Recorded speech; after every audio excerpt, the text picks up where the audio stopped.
یہ تو آپ کی کمپلیننٹ سائڈ سے تیاری ہو گئی یا آپ کا فرض ہو گیا. پھر آپ واچ کریں گے کہ ڈیفنس کونسل کوئی ایسا سوال نہ پوچھے کہ جو ارریلیونٹ سوال ہو, ٹھیک, یا وہ آپ کی گواہ کے ساتھ کوئی ہیوملیشن کا سوال نہ پوچھے, اس کو بے عزتی یا اس کو غصہ دلانے والا سوال نہ پوچھے. تو آپ اس کے ساتھ اگر ایسی کوئی بات ہو تو آپ عدالت کو مخاطب کر کے اعتراض کر سکتے ہیں. مخالف وکیل کو نہیں مخاطب کرنا, آپ نے جج کو مخاطب کرنا ہے کہ دیکھیں جی میرا اس سوال پہ اعتراض ہے, یہ سوال ریلیونٹ نہیں ہے, یا یہ سوال اس کی ذاتی کریکٹر اسیسینیشن کا سوال ہے, یا یہ سوال ریلیونٹ نہیں ہے, یا یہ سوال میرے گواہ کو بدنام کرنے کے لیے, اس کو طیش دلانے کے لیے کیا جا رہا ہے, تو اس لیے یہ ایسا سوال کریں جو مقدمے کے متعلق ہو. تو آپ نے گواہ انٹرفیئر نہیں, جھگڑا نہیں کرنا, اس سے آپ کا امیج خراب ہوگا اور مقدمے کو آپ کے کوئی بھی فائدہ نہیں ہوگا, بلکہ جج کے ذہن میں یہ بات آئے گی کہ آپ ایک لڑاکے وکیل ہیں جو بات بات پہ اعتراض کرتے ہیں. تو یہ تو آپ کا ہو گیا کمپلیننٹ سائڈ پہ. اب ڈیفنس سائڈ پہ آپ نے اس سے کیا پوچھنا ہے, جتنی باتوں کے بارے میں اس نے ایگزامینیشن چیف دیا ہے ان تمام کے بارے میں آپ نے موقع پہ یہ ڈیسائیڈ پہلے سے تو تیاری کرنی ہے آپ نے کہ میں نے, کیونکہ آپ کو بھی پتا ہے کہ اس گواہ نے وجہانات کے بارے میں گواہی دینی ہے, اس نے جو ہے برآمدگی کے بارے میں گواہی دینی ہے, اس نے FIR درج کرانے کے بارے میں گواہی دینی ہے. وہ تو آپ نے ہر ممکن سوالات لکھ لیے, لیکن بعض اوقات موقع پہ آپ کو سوال کی ترتیب بدلنی پڑتی ہے, یا کوئی نیا سوال بنانا پڑتا ہے, یا سوال کی نوعیت بدلنی پڑتی ہے, کیونکہ ایگزامینیشن چیف میں اس نے بعض چیزیں بدل دی ہیں. تو آپ کو پھر اگر اس نے ایگزامینیشن چیف میں کوئی ایسی بات کہہ دی ہے جو آپ کے حق میں جاتی ہے تو اس پوائنٹ کو مت چھیڑیں. ایسا ہوتا ہے کہ کراس ایگزامینیشن کا بڑا اہم اصول یہ ہے کہ کون سی بات نہیں پوچھنی.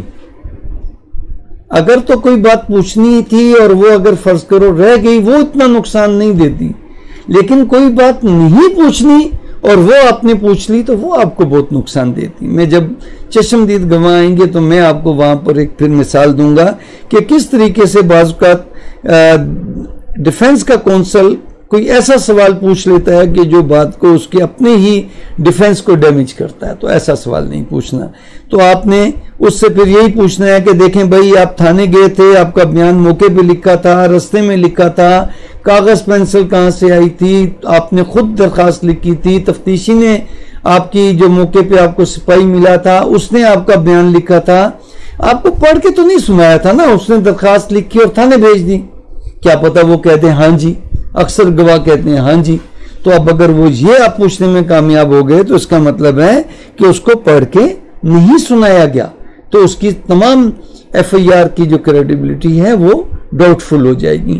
تو کہنے کا مطلب ہے کہ مین مقصد ہے کہ اس نے ایگزامینیشن چیف میں ملزم کے خلاف جون سی باتیں کہی ہیں, آپ نے اس کا توڑ کرنا ہے, آپ نے ان کو غلط ثابت کرنا ہے. تو اس کو ایسے سوالات کرنے ہیں کہ اس کے بیان میں کنٹراڈکشنز آ جائیں یا اس کی بات جھوٹی ثابت ہو جائے. فرض کرو وہ کہتا ہے کہ میں تو صبح 8 بجے, اب FIR میں لکھا ہوا ہے کہ رپورٹ کا وقت ہے صبح 8:30. آپ اس سے پوچھ لیتے ہیں دیکھو بھائی جب تم تھانے FIR درج کرانے گئے تھے مغرب کی آزاد اندھیرا ہو گیا تھا نا. وہ کہتا ہے ہاں جی. تو اب آپ کی وہ بات غلط ثابت ہو گئی کہ اب صبح 8 بجے کیسے پرچہ درج ہوا, جب وہ تھانے ہی شام کو مغرب کے وقت جا رہا ہے تو صبح FIR کا درج ہونا جھوٹا ثابت ہو گیا. دیکھو بھائی وہ جو تھانے دار تمہارے ساتھ جس نے تمہاری درخواست لکھی تھی, تھانے دار جو تمہیں موقع بھی ملا تھا, تھانے بھی اسی نے پرچہ درج کیا تھا. تو گواہ کہہ دے گا ہاں جی. تو اس طرح کی کنٹراڈکشنز آپ نے نکالنی ہے کہ کہیں گواہ کہ دیکھیں بھائی برآمدگی جب ہوئی تھی تو اپنے علاقے کے تھانے دار نے علاقے کے گواہوں کو بلایا تھا. وہ کہے گا نہیں جی اس نے آپ کے سامنے کسی کو بھی نہیں بلایا. نہیں جی کسی کو نہیں بلایا, بس ہم ہی تھے. تو یہ اب کنٹراڈکشن آ گئی, 103 CRPC کی وائلیشن آ گئی کہ جب بھی کوئی برآمدگی کرائیں گے تو انڈیپینڈنٹ گواہوں کا ہونا ضروری ہے, کیونکہ یہ تو انٹرسٹڈ گواہ ہے. تو کوشش کرنی چاہیے, IO کو لکھنا پڑے گا کہ میں نے برآمدگی کے وقت لوگوں کو بلایا لیکن کوئی بھی نہیں آیا, میں نے نمبردار کو نوٹس طلبانہ بھیجا, طلبی نوٹس بھیجا, نہیں آیا. تو کہنے کا مطلب ہے کہ جن جن باتوں سے متعلق اس نے بیان دیا ہے، وجہانات کے بارے میں، برندگی کے بارے میں، رشتہ داری کے بارے میں، چشمدید کے ہونے کے بارے میں یا وقوع کے بارے میں، تو اس تمام باتوں پہ آپ نے جرا کرنی ہے، لیکن یہ خیال رکھنا ہے کہ کن باتوں پہ اس نے، وہ کون سی بات اس کی آپ کے خلاف جاتی ہے، تو تب اس پوائنٹ کو چھیڑنا ہے۔ اگر وہ آپ کے پہلے ہی اس طرح کا بیان دے گیا کہ وہ بات آپ کے حق میں جاتی ہے، تو پھر اس بات کو چھیڑنے کی ضرورت نہیں ہے۔ یہ تو ہو گیا کمپلیننٹ کا مکمل۔ اب ہم کر دیتے ہیں کہ جو اس کی ایف آئی آر درج کرتا ہے اس کو کہتے ہیں محرر۔ اب ڈیوٹی افیسر بھی ہوتا ہے اور محرر الگ ہوتا ہے۔ ڈیوٹی افسر صرف اطلاع ملتی ہے اس کو اور وہ روزنامچے میں، لیکن آج بھی تھانے میں جو محرر ہوتا ہے، ڈیوٹی افیسر جو تمام تھانے کا انچارج نہیں بلکہ اس کو تمام باتیں وہ لکھتا ہے، اس کی نالج میں تمام باتیں ہوتی ہیں کہ تھانے میں جو کچھ بھی ہو رہا ہے۔ ایک ایس ایچ او اور ایک محرر، یہ ویل انفارمڈ ہوتے ہیں تھانے میں ہر ایکٹیویٹیز، اور ایس ایچ او سے زیادہ ویل انفارمڈ ہوتا ہے محرر، کیونکہ محرر ہی بہت ساری باتیں ایس ایچ او کو، اسٹیشن ہاؤس افیسر کو بتاتا ہے۔ تو ایک تھانے میں روزنامچہ رجسٹر ہوتا ہے جس میں تمام واقعات لکھے جاتے ہیں، تمام ایکٹیویٹیز لکھی جاتی ہیں، تفتیش پہ روانہ ہونا، ایف آئی آر کا درج ہونا، کسی اطلاع کا آنا، کسی پولیس والوں کی گرفتاری کے لیے روانہ ہو رہے ہیں تو اس کا بھی اندراج محرر کرے گا۔ جب تفتیش کے بعد تمام مال مقدمہ جب اس کے حوالے کیا جاتا ہے تو مالخانہ ہوتا ہے ایک تھانے میں، تو تھانے کے مالخانے میں وہ سیف کسٹڈی میں رکھتا ہے، اور مالخانے کا رجسٹر نمبر 19 ہوتا ہے، اس میں وہ اندراج کرتا ہے کہ آج اس مقدمے نمبر کا میں نے یہ مال مقدمہ جو ہے وہ میں نے رکھا۔ اس کے بعد جب وہ مال مقدمہ نکال کے کسی اور کو دیتا ہے، لیبارٹری میں بھجواتا ہے، تو تب بھی اس کا روزنامچے میں بھی اندراج کرتا ہے۔